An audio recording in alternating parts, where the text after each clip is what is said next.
Guruve Gaurachandraya Radhikaya Tadare Krishnaya Krishna Bhaktaya Tad Bhaktaya Namo Namaha Vancha Kalpatrubhyascha Kripa Sindhuvevacha Patitanam Pavanebhyo Vaishnavebhyo Namo Namaha Jaya Shri Krishna Chaitanya Prabhu Nityananda Shri Advaita Gadadhara Shivasari Gaura Bhaktavinda Hare Krishna, Krishna Krishna, Hare Hare, Hare Rama, Rama Rama, Hare Hare. My Dandavat Pranam devotees, Dandavat Tirtha Prabhu. So, this is a very short video, and it is to give some response to some things that were sent to me and something that I viewed earlier today, and I just wanted to, in a very concise way, take a look at a specific section of something I've been speaking on topically for the last so many weeks. Haribol Ram Gopalji. So, the subject is a parent, I should have put, bad experiences in pursuit of practicing bhakti. So I've already done a number of videos and also Harikatha at our temple here, kind of covering the subject of the psychology of the practice of bhakti. Dandavat Sandhira Didi. So I'm pointing out here just one particular segment in particular, which is reactions to bad experiences in the pursuit of bhakti. And the reason I'm taking this particular section is because almost universally I have observed, first of all, I should have, besides giving Vaishnav Pranam, I should have also glorified Sri Madhavatiti Ekadasi for those whose day today is Ekadasi Vrat. So, back again to our subject, that almost universally, I've noticed that many of the, quote, modernized or progressive or any other nomenclature you want to attach to it, ways at which people look to adjust bhakti, considering that there must have been some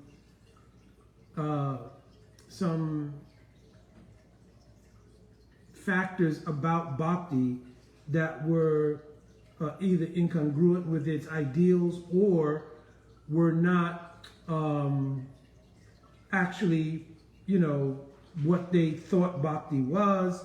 So what I'm trying to say is that many people, when they have bad experiences due to the mal-application, either institutionally or in any other social dynamic, they get some mal-application of bhakti as an experience.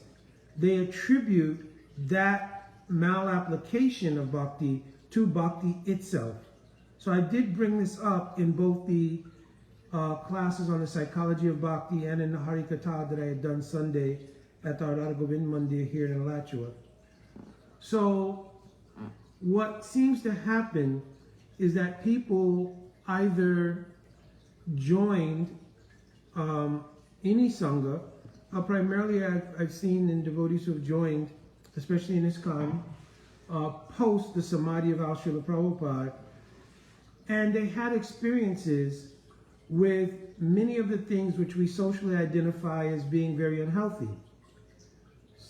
Whether it's male chauvinism, or whether it's the treatment of women or children, or whether it is the view on sexual orientation, or whether it is the view of sexuality, means in terms of the strictness of celibacy and sex for only for procreation. So I've mentioned many of these things in previous videos. So anyway, having looked at some difficulty that they experienced within any institution regarding any of these things, they then thought they either thought it or imposed it, that this is actually a fault in the practice of Gaudiya Vaishnavism or Bhakti. And some people have even gone back and taken a look and said, well, you can historically trace many of these things as well. And generally, almost universally, again, what happens is that some kind of collective is formed around and with other people who have experienced something negative as far as the malapplication of Bhakti. And in that collective, there are discussions of how to seemingly change Bhakti itself. I don't see so much change of the application, but change of Bhakti itself, because somehow or another it was gleaned that whatever the fault was, whatever the difficulty was, whatever the malapplication was in Bhakti, not in the individual's institution that was misapplying Bhakti. Sometimes that's recognized also, but the dominant theme is something is there in Bhakti. So I wanted to speak a little bit about understanding the difference between reactions to malapplication of Bhakti and the inability to catch the full spirit of the practice of Bhakti because of one's own subjective evolution in the process.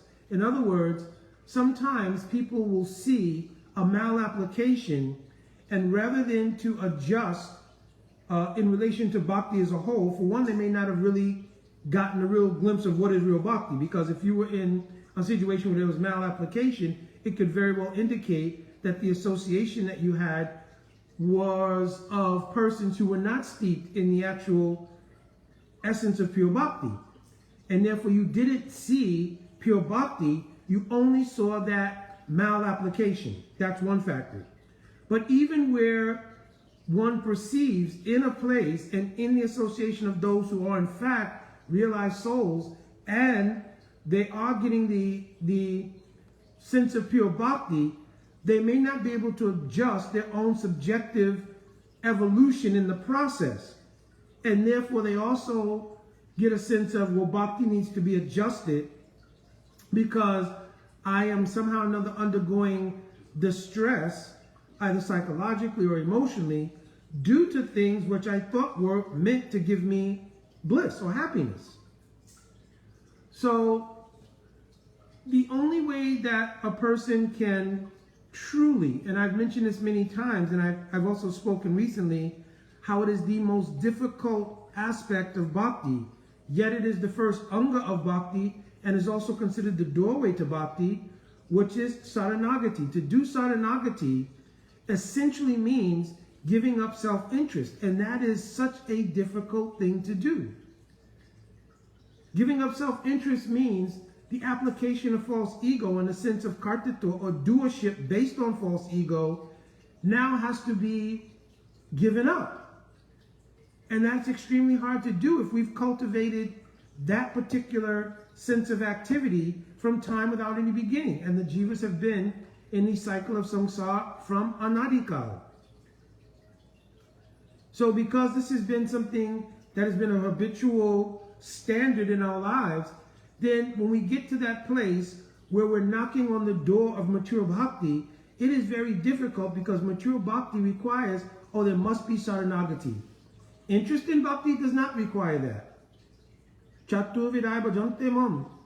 So many different kinds of people may come to approach bhakti.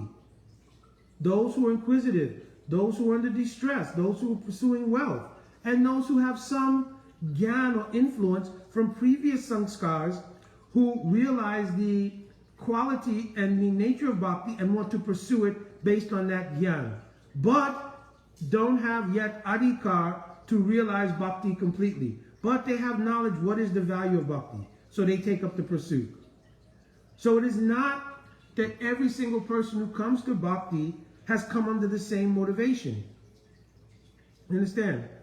So when people even come in a situation where pure bhakti is being dispensed by any pure Vaishnava or under the influence of that pure Vaishnava, and people in their subjective evolution in the process have not yet been able to get to the point of being able to give up that self-interest motivated by false ego, then so many kinds of confrontations come with the process, and those persons also begin to assess that, oh, something should be adjusted in bhakti, because still the basis of my self-interest was not fulfilled here.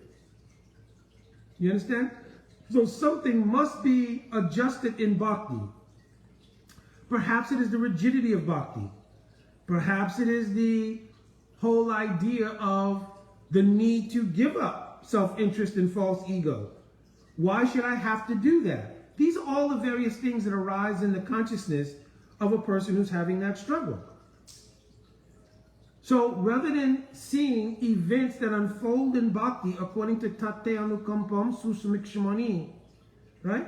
According to seeing things according to atmakritam vipakam. In that shlok it mentions atmakritam. Whatever's going on in my process is the result, atmakrit, of things that I had done that are producing in this particular life at this particular time a certain set of circumstances. Pure bhakti remains in an absolute state, and I'm going to address that in a minute. Remains in an absolute perfected state, swata siddha. But my inability to catch that state of perfection is hampered by my unwillingness to give up self-interest based in false ego. Like the classic example of putting the hand in the cookie jar, grabbing the cookie, and not being able to then get your hand out of the jar. You understand? So then so many different things come. I had the desire to eat this cookie, and now this jar is giving me so many problems. So the process is fraught with some kind of faults, and it has to be adjusted. You understand? So we don't think the adjustment needs to be within myself. How to get the cookie out without the methodology that I'm trying to approach it with, but rather something needs to be adjusted in how the cookies were stored, to just stretch this example out to its limits. You understand? So again, bhakti is an absolute process, and the reason this is important to address is because though bhakti is absolute, our experiences are all subjective, meaning they're related to our own particular material samskars and bhakti samskars. I also spoke on this both in the Psychology of Bhakti class and also at the temple on Sunday. We all have our individual material karmic portfolio. We as well have praktanic samskars, means previous samskars in bhakti in most cases, and also adunik. Adunik means present, material and spiritual impressions. So these things are always going on simultaneous tracks, and I mentioned occasionally, just like in a track layout on a railway system, sometimes those tracks cross. So the example here that I'm using is for the purpose of showing how sometimes there is a bumping of heads or a clash between our material impressions, which are based in self-interest, and the spiritual impressions, which are in pursuit of pure bhakti. So when that happens, it is of necessity at those junctures to then not look at a fault in the track layout. It's important at that point to then, to take a look at how much self-interest and false ego are blocking the ability to see that this is tate anukampam sushumikshmani. Right? That this is something that has to be tolerated because it's part of my unfoldment. Bunja eva atma kritam vipakam. That this is due to my own atmakrit. It means the combination of my material and spiritual influences previously and now. All these things were the accumulation of my own activities. So when there's either the actual malapplication of bhakti and someone is emotionally or psychologically damaged by that, or whether or not, which in almost all cases is a combination of both things, there's a subjective evolution of our own unfoldment in bhakti, and those crossroads of material and spiritual influences have bumped heads, so to speak, we have to be able to first go to the true mechanism of reconciliation for these things, which is, what is it in me at this time that's giving rise to my experience? If we attribute that it's an outside influence of something incorrect, maladjusted in bhakti itself, it will be aparad to bhakti. And it will further complicate our situation. And when the situation becomes further complicated, rather than, this is the nature of false ego, rather than realizing at that time, oh, my false ego is actually creating more complication, we double down on self-interest and false ego, and we begin to look at ways to then put bhakti in a relative position. Because if the absolute becomes relative, then there is no standard. Because now everything becomes subjective. How I view bhakti is my own subjective reality. And therefore how I will approach it will take bhakti from the absolute perspective into my relative consideration, and I will adjust it. So in one sense, it's that sort of final conquest of the false ego. No, I will relativize bhakti and make bhakti adjustable to my happiness. You understand? So this is kind of what is going on in some circles. This is not happening in a void, however. I've mentioned also on maybe 2 previous lectures regarding the same subject matter, how much social engineering has a lot to do with this, because the environment itself is becoming like that. The entire environment in Kali Yuga cannot facilitate Kali unless the absolute truth is either checked or relativized. You cannot check absolute truth, because absolute truth has absolute power. So you can't check it. But what you can do is weaken it by relativizing it. Therefore, much of social engineering that would like to introduce the very things that we read are the hallmark qualities of Kali Yuga are introduced not by attacking the idea of absolute truth, but by relativizing it. One example. If you say that the nature of God is up for debate because it's a matter of subjective belief, and you're able to establish that in the social fabric, you've just relativized the absolute truth. Because either God is, and according to the definition of what is God, it is absolute. So if God is absolute, there's no question of existence or non-existence for God. It's an absolute fact. But if in the social fabric, I could make the subjective experiences of people more important than God's existence or not, I have successfully relativized God. You cannot check God completely, but I've put it in a relative position, which means that some people could say, well, you feel this way about a particular thing because you believe in God. I happen not to necessarily believe in God, or my belief has many subjective levels of, well, I'm not atheist, but I'm agnostic, but I'm this, I'm that. In so many ways, some relative relationship to accepting the absolute nature of God. But I don't accept God as an absolute thing to be a determinative in how I conduct my life or how the society should be conducted. Even the idea of a separation of church and state as the principle of understanding all religious pursuits have validity and not giving credence to one over another, that idea by the state is actually proper rulership. The idea that church should have nothing to do with the state of affairs of the state is actually atheism. And therefore it opens the door for those who espouse that on the basis of governance. Those who espouse like that open the door for all of the features of Kali Yuga. Is it not evident now? So my point here being that those who have bad reactions, first of all, have to identify the source of giving them that reaction. And the first and foremost thing is to clearly separate malapplication from Bhakti itself.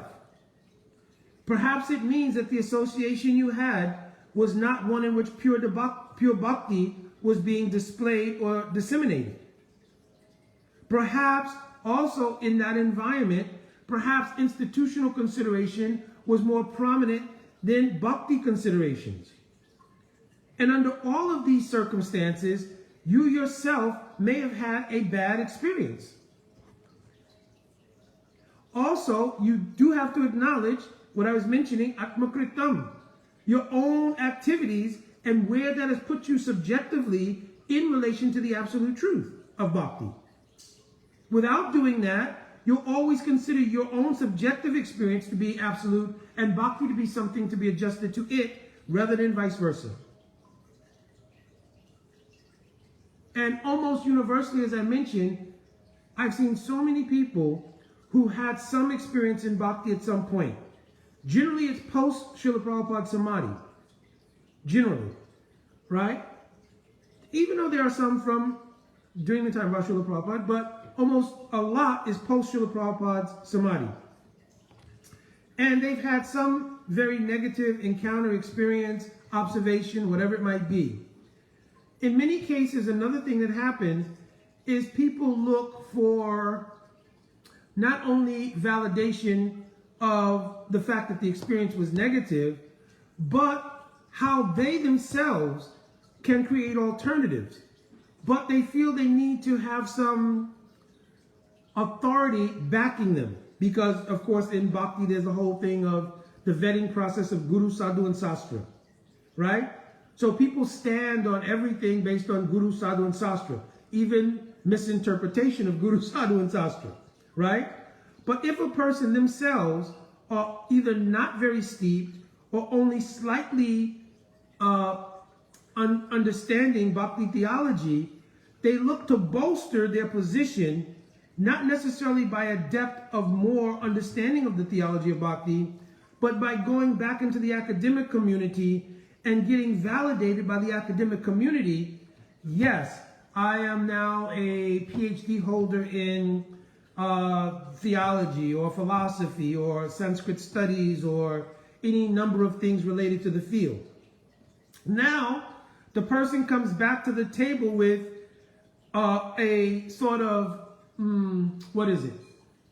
a more bolstering of the false ego, because now I've been validated by another community, the academic community, that what I'm speaking on has the sense of backing of my degree, which was given to me by all of these different people and all of their different vetting sources. So you'll find there's a great deal of quoting of all kinds of persons who we don't really know what their standing was in self-realization in relation to pure love of God, but some points are extracted from whatever their philosophical conclusions were, because that was presented in the academic pursuit, right, over 4 years or whatever. When I was in school, I took Philosophy 101. I'm just giving one experience. The first day of the class, professor stands in front of the class and says, this class is not meant to answer questions, right? It's meant to pose them, right? So, sounds deep, right? But actually, the purpose of human life is to find answers to the questions of life, not to simply pose more questions for intellectual gymnastics or intellectual enjoyment. Now, I do want to caveat one thing here. Myself and my friend were both taking the same class. We went to visit. After some time, we became familiar with that professor on a more intimate level, friendship level. And we actually went to visit him at his home. I remember cooking some prasad, to give to him and everything. And just in talking, he actually had looked at Bhagavad Gita, had great interest in things like that. But his academic role had a certain kind of framework. And remember, I'm not dating myself, but this was in the 70s, right? So, but he had a certain framework to work within according to his academic position. So he had to kind of separate his personal interest from his academic position. and present that really the basis of philosophy, according to him, was to pose questions, not to really get answers, right? So, in the same way, it's another feature of relativizing things, because actually, true philosophical pursuit, even educational, the word education comes from a Latin word, educare, which means to bring out that which is within. So how can there be education that doesn't even deal with the soul? That's first of all. Secondly, how can there be education in philosophy that does not truly understand the highest ideal of the soul? Yet, the basis of that will give validation to someone. Well, here, we're going to give you a degree that says you essentially have not only mastered, but doctoral degree is even higher than a master's degree. We're giving you the highest recognition to validate your subjective experience, backed and bolstered by our academic indoctrination or education. Really, maybe not education, because I mentioned, doesn't necessarily bring out the depth from what's within, because the depth of what is within hasn't been reached, because the soul level hasn't been reached, right? That's not what's presented in most universities. And I'd be willing to vet anybody who's going, I don't know about modern day, of course I went to college in the 70s. So, but in contemporary education also, I would say there's very little actual education on the absolute nature of the soul and all the varying things related to it. You understand? Most of it deals with philosophical concerns based on sort of, the template established by ancient or contemporary academia, right? It's not really based necessarily on some absolute spiritual foundation, right? So, my point being, back to my original point, many people who have had a bad experience, one of the things they take shelter of is, again, to bolster a platform from which to, again, come and speak out on what they perceive to be a fault in Bhakti, is to get bolstering from the academic validation of, well, I went to college now, and now I'm a PhD, and like I said, theology, philosophy, religious studies, whatever it might be, Sanskrit, whatever it might be, and now I'm come back to the table to give my analysis with that backing. And because I have that backing, maybe I'm not really questionable as it would have been when I was just Bhakti John in the temple looking at these things. You understand? Mm-hmm. So, in this way, a further relativizing of absolute truth can take place. You understand? Or attempt to anyway. And what that does is it goes down a track then to further expand relativizing things to a point where you find that any and everything that any person subjectively comes up with will now find a place in the absolute truth. And a pushback against that will be considered either archaic or uninformed, or it's due to a lack of not having had that academic experience that you had, and your sources of validation being very myopic or narrow, because you're only saying Gaudiya Acharyas and their perspective. So Guru Sadhu Sastra primarily in Gaudiya line, right? So if that is your vetting process, it for one is very narrow because it's one stream, and secondly, it may give rise to, in their opinion, myopic views that you can only see from this one angle of vision. But I think it was Srila Bhakti Rakshak Shri Goswami Maharaj, he mentioned a very interesting thing, and I can't remember it clearly. He mentioned there are three planes: the plane of exploitation, I think it was the plane of investigation, I'm not sure, but still it's a suitable position, and the plane of dedication. So he said on the plane of exploitation, people's self-interest is prominent, and therefore the ability to understand and digest absolute truth is very difficult. On the plane of investigation, the influence, as I always mention here, of material and spiritual pursuits coming together creates a position that is in pursuit. It's an investigation of the absolute truth, and because it's in the position of investigation, it doesn't always have solid conclusions. Because the nature of realizations come at the time when the practice of bhakti reveals, because this is a descending, avarohan panta, it is a descending process. So at the time that bhakti reveals is when realization begins, right? Or starts, right? So that happens in the platform of dedication. Oh, Yashodhari Didi is on. I think maybe she can give me the actual thing. What is it? He said exploration, renunciation, and dedication. These things. So exploration is like investigation. So very good. Bipin Bihari Babu. Oh, I wish devotees would hear from this devotee so much. Right? I have so much enthusiasm on hearing his Harikatha, everything. So yes. So the plane of exploitation, it cannot reveal anything. The plane of exploration or investigation, some things are understood, but until one does saranagati or goes to the platform of dedication, the true revelation of absolute truth does not come. You understand? And therefore, in that plane of exploration, right, there's the possibility of so much subjective consideration coming in, because the false ego has not been subjugated by dedication.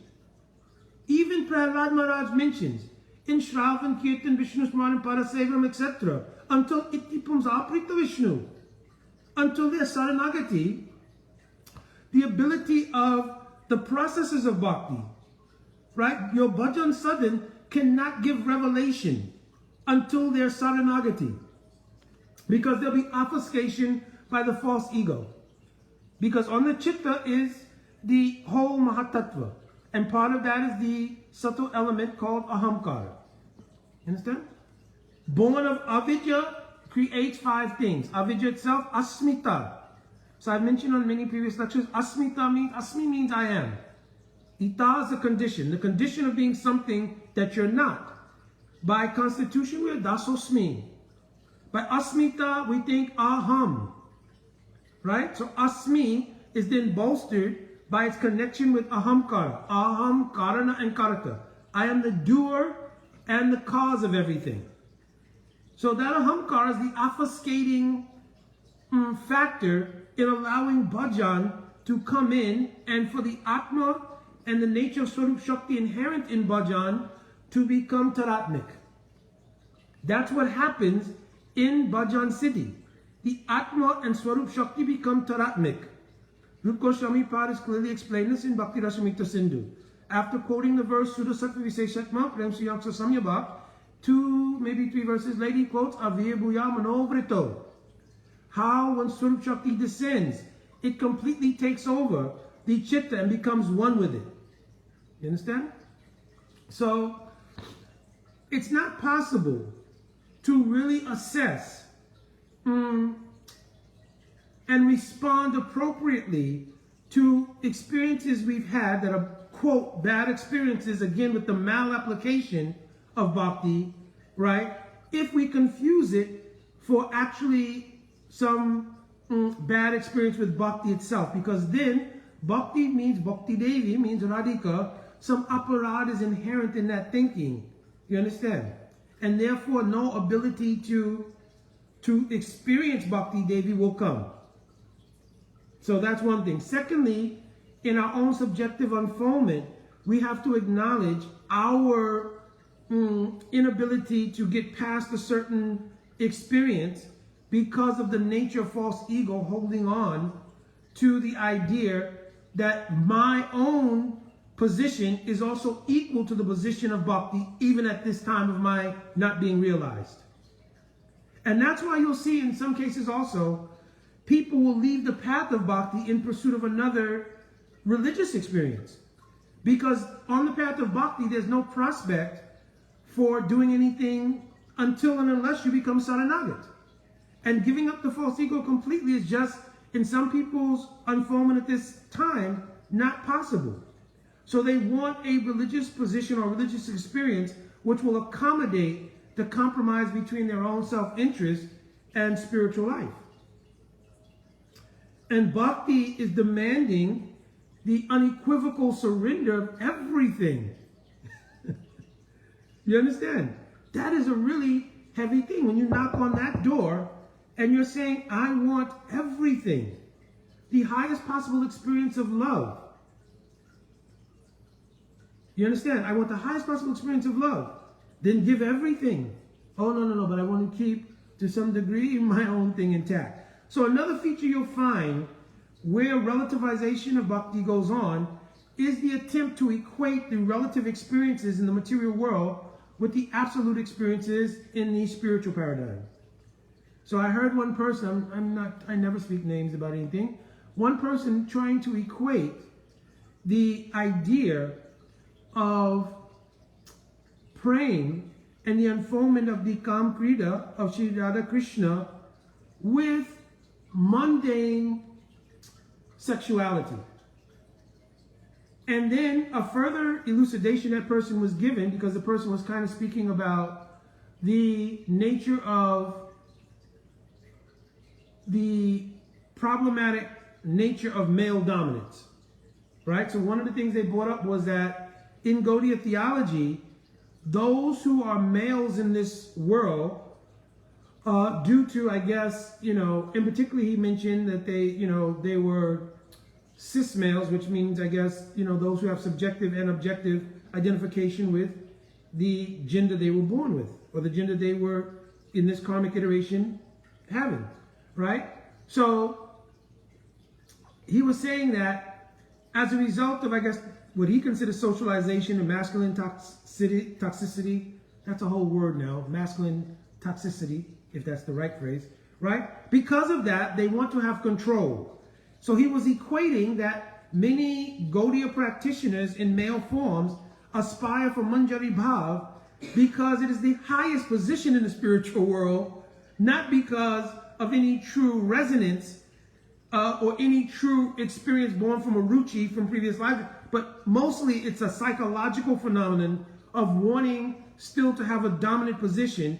And in the spiritual paradigm, that is a dominant position to have sway of the ability to vicariously or directly have intimate sexual experience with Krishna. So it's just complete sort of what is called Vivasta Grant. Vivrata Gyan. Vivrat means to reverse things. You understand? So it means to flip things upside down. So to completely associate mundane, masculine ahamkara with the transcendental nature of either true aspiration or actual realization of Manjari Bhav, right? This is the length to which these kind of experiences have driven people when they're not properly dealt with. So how an association can be made that the thrust of the aspiration for Manjari Bhav, right? Now let me give a caveat here, because maybe this is some way to give some degree of leeway to this person, that they mentioned in the very beginning of their talk that they were doing general speaking, right? So obviously they accommodated their individual experiences. But the problem here is that you cannot even put a general stamp on the idea that most males pursuing Manjari Bhav is not because of the nature of the evolution of their bhakti due to a particular ruchi, right, that they have, but is really come about as some psychological connection with their toxic masculinity, that's the phrase, in this world that they're trying to transfer into the spiritual dimension. So anyways, my point here being, and I don't want to go so many tangents because we'll lose focus here, but the real thing is, which I put in the title here, the need to understand the ways in which people respond to, quote, bad reactions in bhakti has to be framed by clearly understanding what is the malapplication of bhakti or subjective evolutionary experience in bhakti versus the nature of absolute and pure bhakti itself. That's the sum and substance of what I'm trying to explain with all of this. There's a very much of a need to be clear that pure bhakti is filled. Even the name, which is an aspect of pure bhakti, Namnam Akari Bahuda Nija Sarva Shakti. Nija here is very important word in this shlok, because Mahaprabhu was saying, right, Nija Sarva Shakti. So just as a more esoteric understanding, Mahaprabhu wrote Shishashtikam in an earlier part of his Leela, but he recited it in the Antya Leela after hearing the sonnet of Advaita Acharya to wind up his pastimes. Immersed in the deep moods of separation that Radhika feels, he wrote out the Shishashtikam and recited it. You understand? So there's very deep meaning here. It means the pinnacle of all bhakti, Nija Shakti, is placed in Nam. Meaning that this was Mahaprabhu's gift, that in Sri Nam, the full realization up to Bhakti Naipunya. Praying Purushottam Mahaprabhu. How praying? Shri Radha Pranaya Vikriti Ladini Shakti Ashmad. How this praying has taken the Radha Krishna's Swarup of Ashra and Vishaya Jatiya and brought Rasaraj and Mahabhav into one roop. The very deep concepts of praying. All of that is realizable in the Nam that Mahaprabhu gave in his Leela. Such high class of thing. Very high class. So my point here being, from that level of appreciation, we cannot diminish what is pure bhakti by a push of relativism based on people's bad reaction to what I've already described innumerable times as malapplication of bhakti, either some insufficient sangha related to pure bhakti, or one's own subjective evolution of having not yet come to a point to see the nature of reactions is coming from their own previous activities.